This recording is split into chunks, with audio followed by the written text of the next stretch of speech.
विनंतीकड्यांनो, तुम्ही पहिले तर भाग्यवान आहात की भरतखंडे नरदे हे प्राप्ती हे तो परमभाग्याची संपत्ती. भारतासारख्या पवित्र देशामध्ये तुमचा आणि माझा जन्म झाला.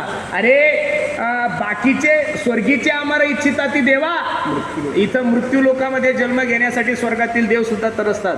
आपण गणपती उत्सव आता 10 दिवस आहे, खूप थाटामाटात साजरा करता. फक्त माझी विनंती आहे, तुम्हाला आवडतो तसा उत्सव साजरा करू नका.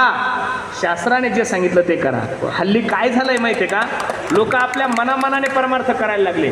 हिंदू धर्माची व्याख्या सुद्धा लोकांनी आपापल्या मनाप्रमाणे ठरवली. अजिबात नाहीये. मला एवढंच सांगायचं, सर्व मंडळी कीर्तन ऐका. तुमच्या भविष्यामध्ये हजारोनं मुस्लिम समाज आहे. माझ्या प्रश्नाचं उत्तर द्या. तुमच्या भविष्यामध्ये मस्जिद सुद्धा आहे, तुम्ही पाहिलेली. मला इथं बसणाऱ्या सगळ्या हिंदू बांधवांना एक प्रश्न विचारायचा आहे, तुम्ही कधीतरी त्यांच्या मस्जिदवर पिक्चरचं हिंदी गाणं ऐकलं का हो? द्या माझ्या प्रश्नाचं उत्तर.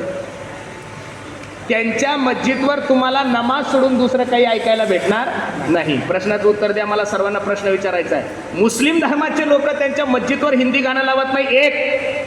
ख्रिश्चन धर्माचे लोक त्यांच्या चर्चवर पिक्चरचं हिंदी गाणं लावत नाही, 2.